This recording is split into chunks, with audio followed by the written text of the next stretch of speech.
All right, hey guys, everybody, it's back for another episode here of our new Litecoin Underground manifestation with Animal, myself, and this week we've got Matt Ahlborg in from Bitrefill, I guess head of data and research according to his handle there, his tag, and we're gonna do a couple things. We're gonna cover not only a recent thread he had that really laid out statistics for Bitrefill. I mean, he make one of these maybe it seems like every 3 to 6 months or something like that, Matt. It's very extensive. Obviously, as Litecoiners, we're seeing grow on all these platforms. Bitrefill is not any different, but it's really interesting to understand maybe why that's happening, and that's what I like about Matt. And he and I have actually been chatting for quite a while about a number of different things. I'm trying to push him to make, call it light refill. He just refuses. But maybe lit refill would be better. But Sounds yeah, and then good. he's got also a new kind of pay per view or pay per queue, he calls it, um, AI model where you can use your Litecoin to basically engage with premium AI without having to have a monthly expense. Just use it at your convenience. So, um, Matt, thank you for coming in. Um, what is your exact, or how long have you been with Bitrefill? Oh yeah, I think at least 3 years. I think going on 4 years. So yeah, I think I joined right after COVID began, and I started off in a part-time capacity and then transitioned to full-time, and then last year I transitioned back to part-time so I could work on a few projects that I wanted to do on my own. And PPQ or pay per queue is kind of what I chose to go with for the last year. Yeah. Can you give me like a little? I mean, I don't know how much if you've been there for 4 years. What's the history of Bitrefill? Was it? I know it's one of the biggest. Is it the biggest, probably crypto company in the world at this point? Well, so in terms of commerce payments, we believe we are. It's hard to get data on that. A lot of companies don't share that type of information, but Mm-hmm. we made kind of a guesstimate. I think we were looking at like Alexa statistics, like how many visits each of our competitors was getting, and that type of thing, and kind of made a guess that we were probably the biggest. But yeah, Bitrefill has been around for almost 10 years now. That makes it a dinosaur in crypto years. Um, we started off, or Bitrefill started off selling mobile top ups. So you could bring Bitcoin and you could buy mobile data, mobile minutes in many different countries around the world. That wasn't like a huge hit. I, this was all before my time at the company, but as far as I understand, it had some steady growth, but it was never really a big thing. And then eventually we added gift cards, and gift cards were the thing that kind of lit the fire for Bitrefill. And I believe that happened in late 2017, early 2018, something like that. Maybe it was almost till 2019 actually, but the gift cards were the thing that really kind of lit lit everything on fire with Bitrefill. And yeah, ever since then we've just been iterating on expanding our product line. We had U.S. bill pay come online last year, and to the extent that you could pay your electric bill, your water bill, your credit cards, all that stuff with crypto. We had to pull back on that. I think, yeah, for some regulatory reasons, crypto winter in the U.S. and Operation Choke Point, and I'm sure you guys have all heard of that stuff. Mm-hmm. Um, so it was kind of that flavor of things. But we've added other products. We have eSIMs now, where anywhere in the world you go, you can top up your phone with your SIM card, basically digitally. So you land at the airport in whatever country you're going to, and you can instantly like have a month plan of data to work with. So um, yeah, and we just keep expanding as much as possible to different countries, different products. Um, and yeah, we're here today. We do think we're the largest commerce company in the whole space, and so when we offer like a myriad of different payment methods, we feel like we can make some good observations on like the trend of the space as a whole. For Mhm. every new coin there's so much hype around each coin, and it's very hard to tell like what is hype and what is real.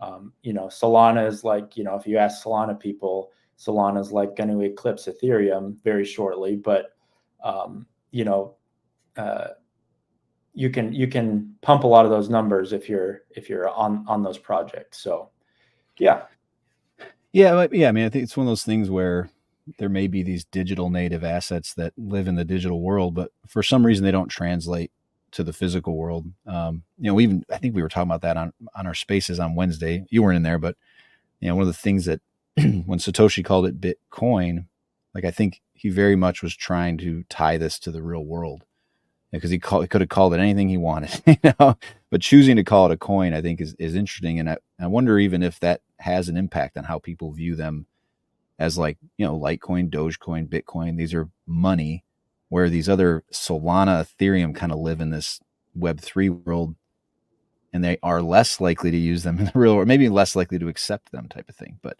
um, so for the most part, you're just dealing with people that they're choosing. Obviously, they're converting their crypto in some way into ideally a real world good, right? Whether it's a yep. cash card or it's going to be at a specific vendor. Do your merchants, I mean, merchants themselves, do you guys engage with merchants in any way that you facilitate them receiving payments, or is that not part of your game? Uh, I think in a very small scale we do. For the most part, though, we deal with these middlemen that aggregate a bunch of different merchants all at once. So we might have uh, a Best Like a Buy payment? card, and Yeah. we're not buying them from Best Buy directly. We're buying them from some sort of middleman supplier who works with Best Buy, that type of thing. Okay. Um, yep. Okay. Yeah. I mean, I'm interested. I mean, we can get into that. I think we should dive into this thread because it is Yeah. a little extensive, but that's, in my opinion, that's a really good thing. So if you guys aren't, you should follow Matt. Your tag is, well, let's go to the top of this. Hold on. I think it's right at the beginning. It's got your picture up there, which you look different. You shaved, I think. Oh, maybe not. Maybe not. Yeah, Uh, I had a little more of a beard back then, but Matt Ahlborg. You were younger too, probably. yeah. I've been younger. Every single picture of me is younger. That's an old Mitch Hedberg joke, I think. Every picture is in the past. All right, an old picture of me. So I don't know if you want to try to go through this as a. We'll try. I think it's doable. It might take a little time, but I do think, like you said before we were on camera here, that uh, each slide has its reason, right? Yep. And you obviously put some work into them. So this is just when we talk about volume, total volume by payment method. Let me try to describe your. Maybe you can get, what do the Yeah. slashes and dots mean here? Yeah. So each color is kind of a different payment method.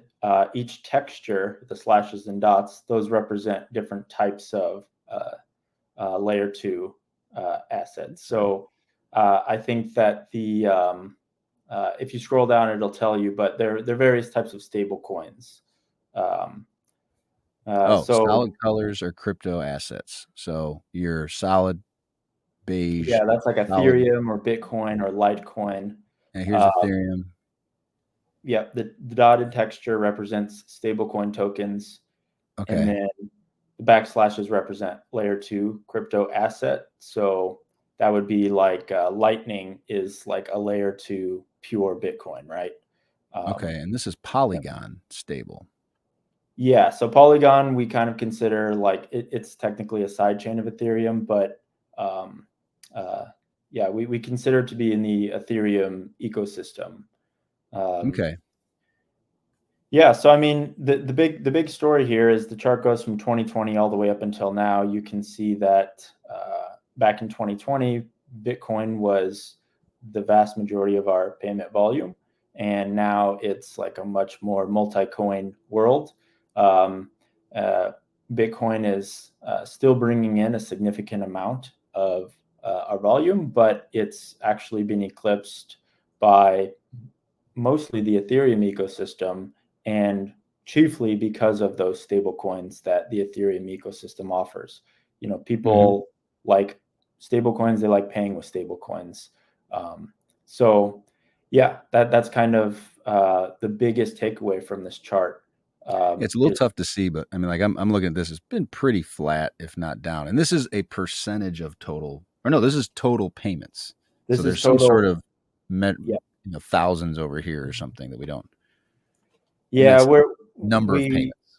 yeah, volume. So Volume, it's total dollar dollars. volume. Okay. We don't Yep. reveal Okay. the y-axis. It's kind of one of the, every company has to make its decisions on how much they're willing to Yeah. release. But Everybody values privacy, Matt. We all know yeah, that. Optional privacy is something we all deserve and should exercise.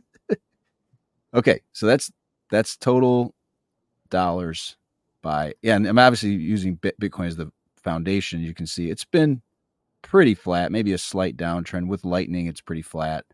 yeah, Um, Ethereum's all over the place, probably based on the price of Ethereum, I would guess. yeah. We do see when the price goes up on these assets, we do get more sales.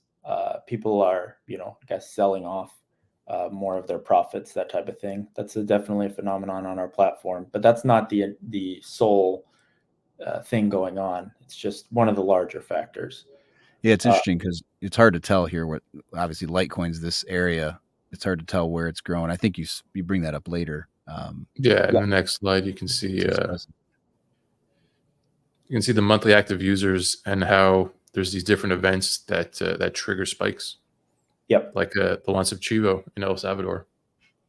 exactly. Yeah. So when that happened, every person in El Salvador got $30 in Bitcoin, and so a lot of those users, uh, we did a good job marketing there, and also the users are very clever, so they figure out like what's the fastest way I can like spend this Bitcoin thing that this person just gave me. So yeah, you'll see different peaks and valleys and associated with different events um, over the years. Yeah. Interesting. Yeah, that's. I mean, you mentioned like people getting out of their profits. One of the things I've found really kind of fascinating about Litecoin's growth across all these platforms is it's come at a time when there hasn't been any price appreciation. If Mm-hmm. anything, it's been price has been compressing over the last 2 years, and yet we're kind of rolling over into this era of usage. I mean, I think we're getting a lot less speculation, and you're seeing it even in Bitcoin today, where the price just isn't quite taken off like everybody's hoping it would, and Mm-hmm. some of these alt cycles. It's just like the fun BS seems to be gone. But I mean, that could come back. I don't know what the next. We can always roll into another speculative mania. You know how this Yeah, I works. think with mania, I think the world's population gets a little smarter each time, and so the Mm-hmm. mania Mm-hmm. is a little less pronounced each time. And yeah, with regarding Litecoin, it like basically very few coins, and there are shades of gray in this, but almost all of crypto has been pure hype up until now in terms of the proportional amount of good that it delivers the world. It's a lot of it is based on hopes and promises and hype. Um, Yep. and so every cycle has been governed by that. The price of all these assets has been governed by that. And so we are maybe for the first time entering a phase where like actual fundamentals start determining the direction of the price of the asset. And so, with Litecoin in particular, you're right, it's been on a downtrend in price for years now. And this is something that's mystified me because I've been at Bitrefill watching Litecoin grow steadily over the years in terms of number of users. And I see all these other companies like BitPay showing the same thing. So that shows, statistical significance of a trend, right? When multiple Mm-hmm. sources are showing the same thing. Um, and um, and yet the price has gone down still. And I think what that tells me is that up until now, it's still the market is very much governed by hype, Mm-hmm. and Litecoin, very similar to Bitcoin in many ways, uh, doesn't have a lot of that hype around it. It it's boring, so to speak. And I don't mean that in a negative way. I kind of mean that in a positive. Hey, dude, I live it. It's like it's a clone of Bitcoin, and over the years it has diverged and done some interesting things for sure. Mm-hmm. But there's no sexy like founder. There's no like, Wow, I wouldn't say that about Charlie. Come on. yeah. Yeah, my bad, Charlie, my bad. Well, there's no Michael It Saylor. There's doesn't no it guy. doesn't There's no have, guy buying billions and pumping it daily. With millions of yeah, users. Yeah. exactly. Yeah. And it didn't benefit from an ICO where like 20% of Mhm. the coins are dedicated to marketing and, basically tricking people into investing in said coin. So yeah, I think that's probably why, Litecoin has gone down over the years in terms of price. But maybe we're entering a new phase where people actually start looking at fundamentals. I hope Yeah. so. Yeah. I mean, That the is the hype. hope. Like as people become more and more aware of what these things are, as they learn what the difference is between a token and a coin, um, my hope is that they'll gravitate towards things that are hard, that are harder than a token, that aren't just being pumped by millions of dollars of the creators' bags, right? Yeah. I read, so if you go to coinmarketcap.com, you'll see the little icon for each coin. And this is a website that in most popular web price listing website. Right. Yeah. And you'll see Polkadot is like number 12 or 15 or whatever it is. And it's the only one that's animated. The coin is like, it's a little GIF where the coin, it shows the animation.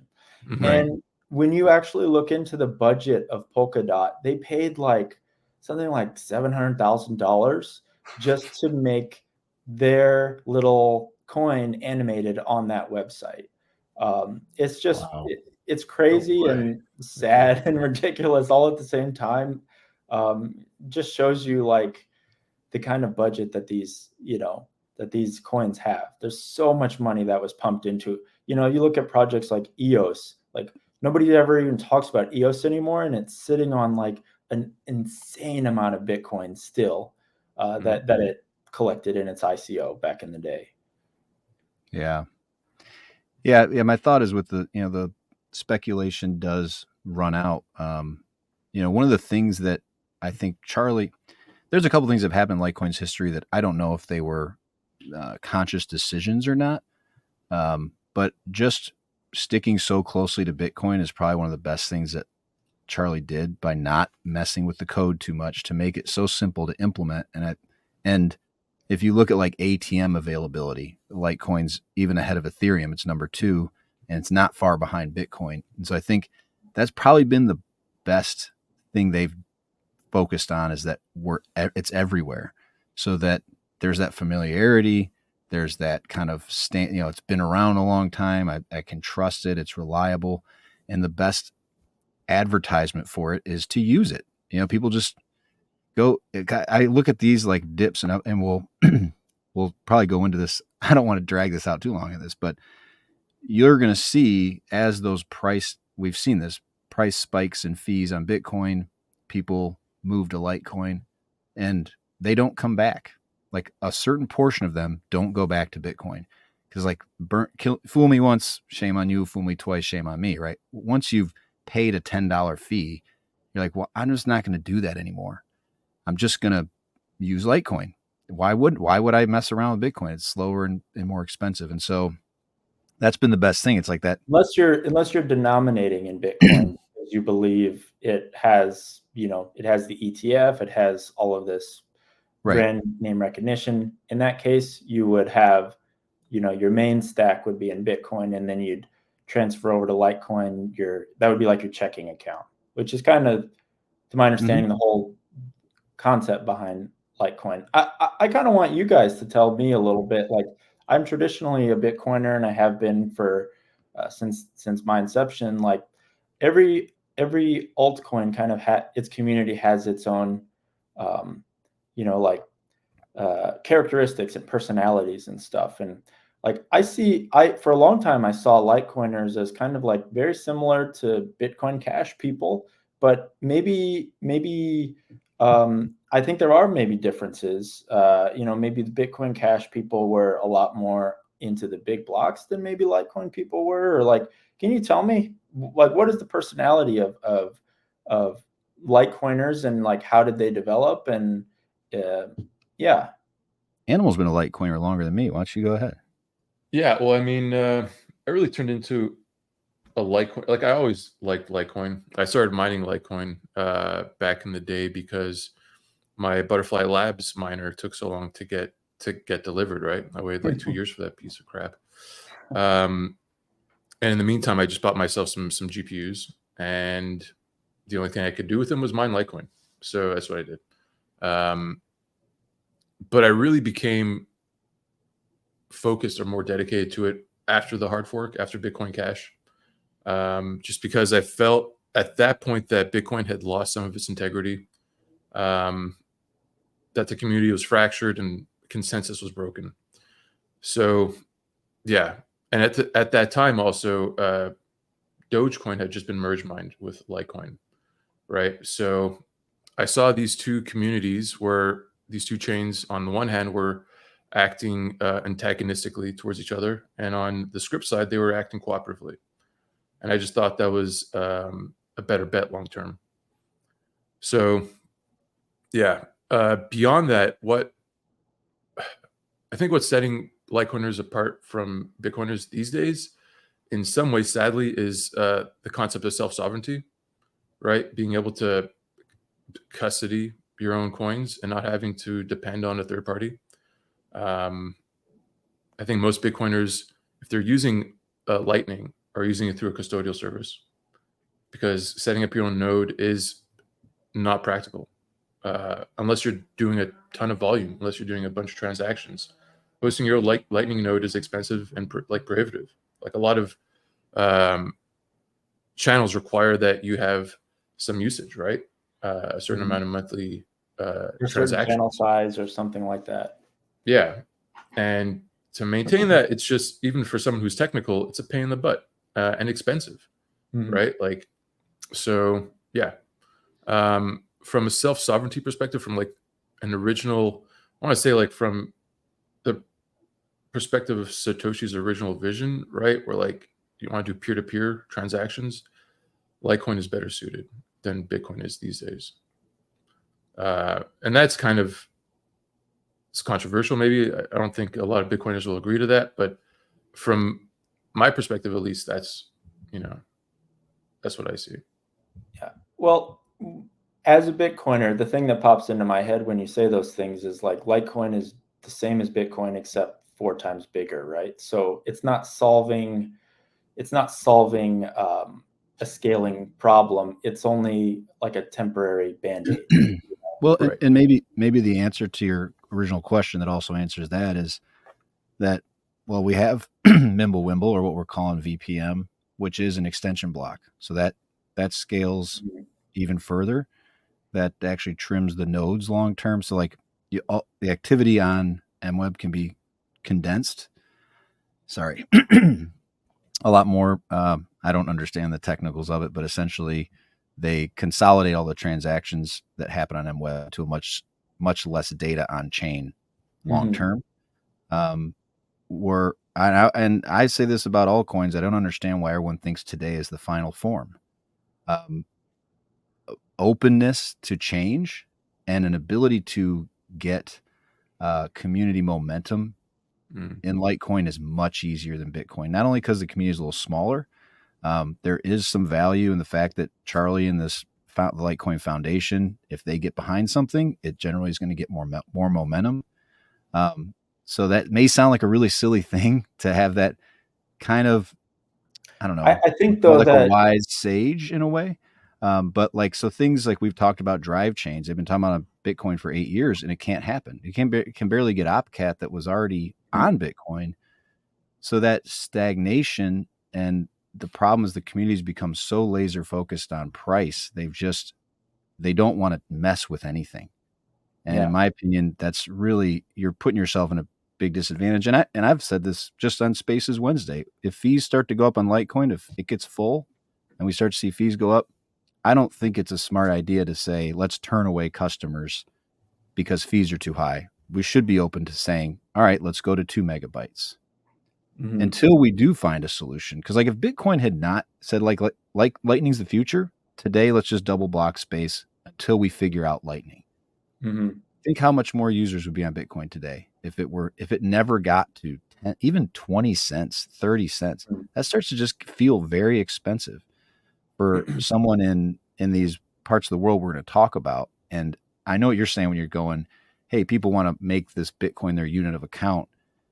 But if you're actually using the money and you're losing 1, 2, 3, 5% of your money every time you spend it, you're not saving anything, you're losing.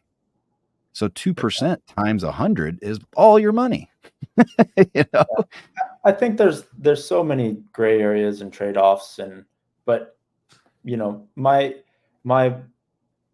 Litecoin would have all of these problems if it got to the size of Bitcoin. I feel like the community would be much larger. You wouldn't have a wise sage as to the degree, and the wise sage might become the evil emperor, for all we know. True, yeah. And so you're always gonna, the bigger you get, the politics are always gonna become a bigger thing. So I do agree though that there is, Bitcoin's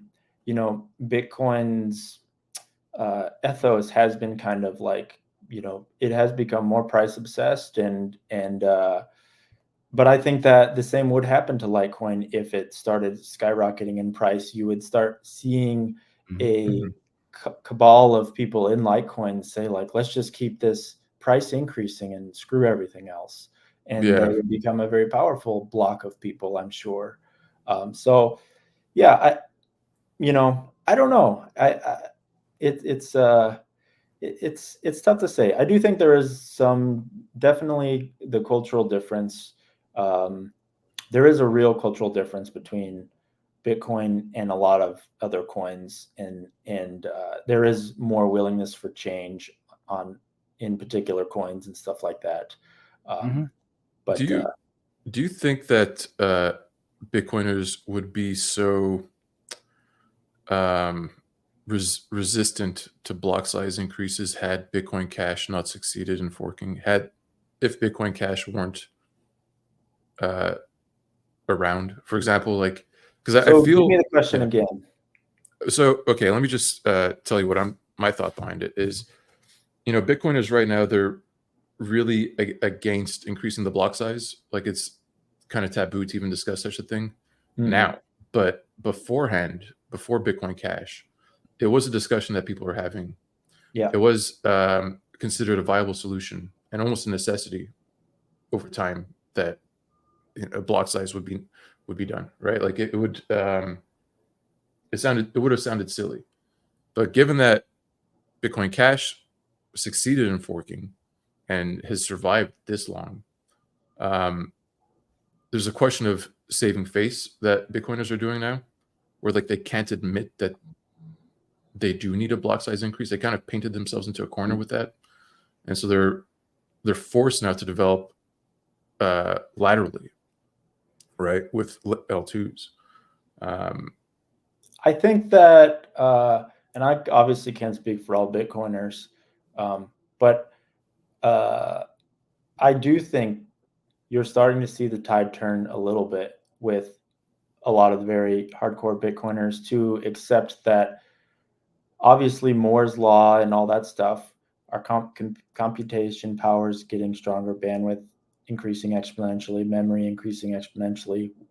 You know, most very smart people in Bitcoin acknowledge that it's okay to increase the block size on a long time scale. I would be in favor of maybe, 100 kilobytes a year or something like that, or just something that kind of conservatively increases it on a progressive basis. And I do think that um, the lightning, um, it has, most people agree that it's not going, I don't think it's a failure, but I think it's not going as well as a lot of people hoped it would. At least for me, I did live the dream of, I wanted everybody to have their Raspberry Pi Lightning node, and I wanted, or at least on their phone to run a Lightning node. And we have made improvements on the Lightning side, but I mean, we still struggle with basic things like offline receive and liquidity management. And yeah, there are many problems that I think I would have expected them to be like a little bit more solved by now. Um, but maybe I'm just too impatient. I don't know. But I do think that maybe if you were to go back in time and you saw that Bitcoin had like 80% of the entire market at the time of the heart of the big Bitcoin Cash fork, and now it's down to there's like thousands of altcoins, and the Bitcoin dominance, even though it has been rising in the last year, it is nowhere near where it was in like 2017, right? Um, so maybe there would be more people who would have said like, wow, we should really rethink, how strict we're going to be with this block size thing. I think at the time, yeah, I was on the Bitcoin Reddit back in those days, and that's where that was the center of the conversation, right? And I was won over by small blockers, and I'm still a little bit leaning that way because I think the thing that Bitcoin has is very precious, and if you go too far in a new direction, then you can ruin it all. And so I saw the technologists in 2017; they were the small blockers, and the businessmen and the economists were kind of the big blockers. And so I just said, well, I defer with the technical guys a little bit more, Yeah. but yeah, I do think maybe there was a little bit too much conservativeness, because I also think that there are so many way more centralized coins that seem to be getting away with it. I was very pessimistic about, like, I thought the governments would have cracked down on us a lot harder by now. I thought that decentralization was like just absolutely paramount, and we need to maintain that, because the governments are really going to come at us hard. Um, but I haven't seen that. I've seen, maybe we haven't seen it yet, but from what I've seen is like governments are disorganized. They can't do things quickly. They're very stupid. They don't even understand what's happening most of the time. Like I think now they're starting to really understand what cryptocurrency is, but up until like 2022, most governments still just looked at it as this toy plaything, and they didn't see it as any threat to them or anything like that. Yeah. And Now they think they can get the votes, so they're paying we attention. did we did an interview with a guy who created the Breadcrumbs app, which is kind of a tracking software that he developed for the common man, and he says he works a lot with uh, local police who are trying to track down people who defrauded other people, right? Like tracing where the funds ended up, kind of thing. And he's like, they have no clue what's going on. You talk to them, they don't understand this stuff at all. Even in the It's like cases for us, that I they don't do, understand the tracking, but it's fairly simple if you can tell the story properly. But it's just kind of the second you start getting into technical jargon, it's people black out. And I had a guy on Spaces last week. He was talking about. He said, "Well, just go to GitHub," and I'm like, "Dude, that's where you lose me. I don't know. yeah, I'm not a developer at all. I consider myself a smart guy. I look at that GitHub thing and all those libraries, and I'm like, I don't know. I don't know where to begin." yeah, So just you got to think about what you're dealing with, and but you can only rely on that for so long, because what happens is the less knowledge they have, the more likely they are to crack down more harshly.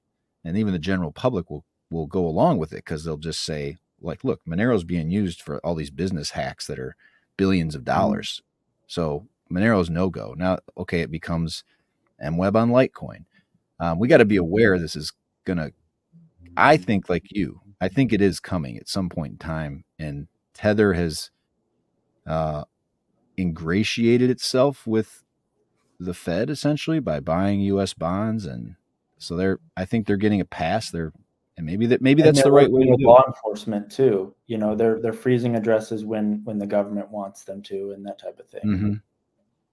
Yeah, Yeah, I we're in think this that's kind of where MWeb is has a difference, right? Because it's opt-in. So anytime you want to go to an off-ramp, you go to your Coinbase or Kraken and stuff, you can peg out straight from an mWeb wallet into your Coinbase or into a Coinbase account. But yeah, if ever they Coinbase suspect, can know that it came that way, right? yeah, they will. Yeah, So that's kind of the same it's problem as definitely Monero. Well, putting a risk. kind of. They Yeah, can kind well, of know because it'll come from a Litecoin address. It'll come from it'll an come. LTC address. Won't it come from the? It'll come from the mWeb address. So, like, if you didn't know, if you look on the blockchain, every block on Litecoin, there's an address with like, I don't know, 80 or 70,000 Litecoin. That's the mWeb address. So when you peg into mWeb, you're just sending, essentially the mWeb client is sending your Litecoin to that address, at which point there's something that tracks all the coins in there, right? So yeah, when you peg out, you're sending from that address and Coinbase receives from it, right? So they I know. don't think that's true. I don't know that that's true. I don't know if it moves into your. I think maybe it pegs back into your main wallet, and then your wallet generates a new address. But I could be wrong. And if not, maybe you got to take that one step. That might be a feature on a wallet to say send But to my main and then send out next block kind of thing. even if you take a step like there, it's tainted, right? It'll be tainted with the mWeb address, right? So like Every tech that I've ever seen, there is a way to tell that it comes from, if it's mixed, if it's you can tell using Chainalysis and whatnot. exactly, yeah. But so my point with that was that you can receive it, and Coinbase, if it's a large amount, they're going to question you about it. They're going to ask you, "Where'd you get this?" Literally, there'll be a pop up on your screen. It's like, you got to tell. We need some more information, buddy. Right. And so that's how I think that's how mWeb will survive, because people will either, at that point, they'll have to disclose where they got it from, or if they can't, then they'll get busted, right? So the on ramps, and the off ramps rather, and the fact that every Litecoin is mined in the ClearNet space, I guess I'm gonna call it, like non-private, transparent ledger, kind of makes it so that when you're coming back to an exchange, they've colored the coins and they have the right to ask you the right. I guess that's what it is. Yeah, it's similar to Lightning. Really, that's how Lightning is. Anything can happen on Lightning that's untracked, and when you come back from a Lightning channel, it's the same. I mean, I don't see what the difference would be. I think there is a difference. If you're paying a Lightning payment through the Lightning network and it ends up at a place like Coinbase, I think it is harder to track in many cases, because the way Lightning works is you have very limited information beyond the node that you are connected to. So Coinbase is connected to some outside node. They know that outside node, and I'm sure they've signed agreements with that outside node, certain KYC AML type compliance agreements, but they still don't see if that company, it's very hard to prove that company is like following those things to the T, and it's very hard for that company to enforce those same rules on all of the nodes that it's connected to. So yeah, it's a fascinating discussion about like how different network topologies can achieve true privacy and true untraceability, and to what degree you can get that untraceability, and not piss off regulators, right? Like I find it very interesting how like Mimblewimble, it's not only a privacy thing, but it's also a scaling thing, right? So you can kind of market it to regulators as like, well, we did this thing for scalability, and yeah, it increases privacy a little bit, but it's mostly for scaling. And the same thing with Taproot on Bitcoin, Schnorr signatures, and you're achieving privacy, but you're also achieving scalability at the same time. So it's a little bit easier to make an argument with regulators to accept these types of things. And I think that's how the winning coins will do these moves towards privacy in a very progressive, slow way, that will be less jarring to, like, if you just say, uh, play ball with, please accept Monero deposits. It's easy for them to say no because it has, all of these bad connotations with it or whatever. But if you just increase the privacy of your coin slowly over the years, then maybe that's a better way to do it. Yeah, You know, and I think the opt-in feature is really, really good in terms of, like, from a regulator's perspective, right? I mean, every Maybe, time, but then it's easier for them to say, like, well, why didn't you opt in for ClearNet when you wanted to pay us? Like, it's easier for yeah, them to, that might be mandatory, right? For like a Coinbase, they probably won't. Yeah, yeah, I don't you'll have to expect send it, them. right? Yeah, I don't ever expect them to take MWeb from a Well, major maybe, exchange. Yeah, I mean, because if you take it, they like, um, but like a yeah, one I hop mean, kind of thing. the Well, fact. So say someone has a bunch of Litecoin on MWeb, they get busted because they're doing nefarious stuff. All this MWeb Litecoin will then be transferred to, like, was it the US? So who is it? The U.S. Marshals or something? Are they the ones that make the big I, Bitcoin sales? Whatever. I don't So the know. U.S. government, It might be alcohol, tobacco, firearms. I feel like it's yeah. So them. they would peg these things out upon the sale, right? They would peg them out into the ClearNet upon the auctioning of these seized Litecoin. So, like, you're able to bring them back out and make them traceable again, and then I feel like that should be enough to satisfy regulators. I feel like, we have to make a best effort to claw back as much privacy as we can from them. I think we're entitled to it. It's our right. And whatever arguments they throw back in our faces about, like, terrorism or whatever else nonsense, I mean, we just got You to. know, what's funny though is like I do find myself I'm a law abiding citizen for the most part. No, but you know, at some point it does become this issue of we should push for privacy, but I think all of us would agree we don't want people doing, some of the horrible things they'll talk about, right? We don't want trafficking people and trafficking drugs and these, murder for hire or something like that, or stealing from companies by blackmailing them. I don't think that's positive for society in general anyway. But then there's that other side where you say, well, can't the government make everybody a criminal at some point in time? Yes, that's true. So at some point, there's this social layer of at some point in time, we have to agree there's got to be some rules. There's got to be a way to enforce them. Um, and we want to prevent bad actors, but then we also have to keep the government at bay, right? So it's like you almost need to push in both directions. Like the yeah, good money keeps people more honest. I think that's true. Um, and probably more criminals that come out of the government than anything start stealing people's money. But go ahead, Matt. Sorry. I think I think libertarians would say that, hardcore libertarians or anarchists or whatever would say that the greatest good does come from the least amount of laws, and, like, even if you lived in a society where, um, the cost of these measures, of these KYC AML measures, it's far beyond, um, the damage that they Mm-hmm. inflict. So, for example, if I'm a company, um, there are many companies that don't operate in entire countries because of the sanctions level threat. So, if I'm a crypto company, I'm not going to operate at all in Venezuela, even though Venezuela is not. If you look in the sanctions list, the entire country is not sanctioned. It's like a select number of people in Venezuela, but most companies will never do business in Venezuela because if they get caught accidentally aiding one person on that list, then it's over for their entire business and they're done. Mm-hmm.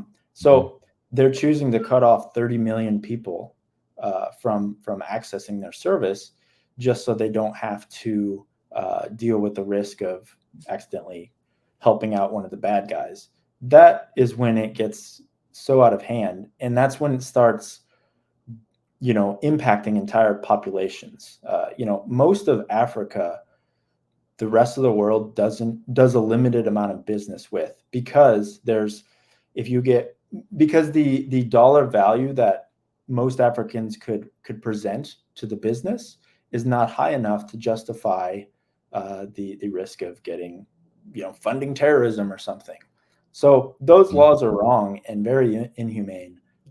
It's like I equate it to kind of carpet bombing in World War II, where you just dump a shit ton of bombs on a city and you're going to achieve your goal, but what is the collateral damage, right? And it's the same thing with these financial laws around, so back to your statement of of course we don't want child pornographers to get away with what they're doing. We don't want human trafficking to get away with what they're doing, but it's very easy to ignore the cost of all of that stuff on innocent people because, so. Well, but I think it's finding that sweet spot. And, again, I'm not going to sit here and say MWeb solves all these problems, but, that there's general privacy, but there's also a way, I look at it as plausible deniability. I think that for the most part, people should be able to keep everything private. But yeah, if there's an investigation into something, but that's not how our useful? current system works. Right. No, I get that. That's what I mean. There has to be this balance at some point. We have to push the privacy. And I think just backing down constantly is what's easy to do.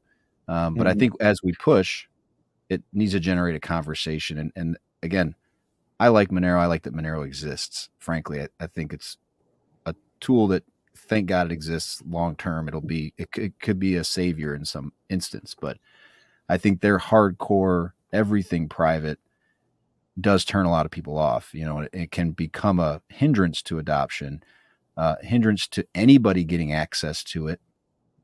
And like you said, the 30 million people how many people will never see or touch Monero because it's illegal? A lot of them. Exchanges in their countries don't support it. Yeah.